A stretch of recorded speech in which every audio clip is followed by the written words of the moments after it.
waxyaalihii ugu yaabka badnaa oo aragta weeyaan sidaan isdhahaayo waa Israa'iil oo isticmaalaysa warqado aayado quraan ay ku qoran yihiin waan arki jirnay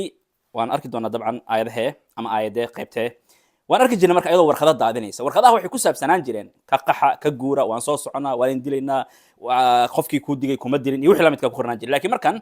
fa akhadahum at-tufan wa hum zalimun wa ayadi Allah subhanahu wa ta'ala oo kula hadlayay qowm nuux iyo wixii lagu sameeyay ayadu waxay ka bilaabanaysaa dabcan wala qad arsalna nuuhan ila qawmihi falabitha fihim alf sanatin illa 50 aama fa akhadahum at-tufan wa hum zalimun dad badan wax isleeyihiin marka ayaamahan hadalkii la wadwaday ahaa god walbaan aragno ayaan biyaha badda ku bamgareen doonaa ku shubi doonaa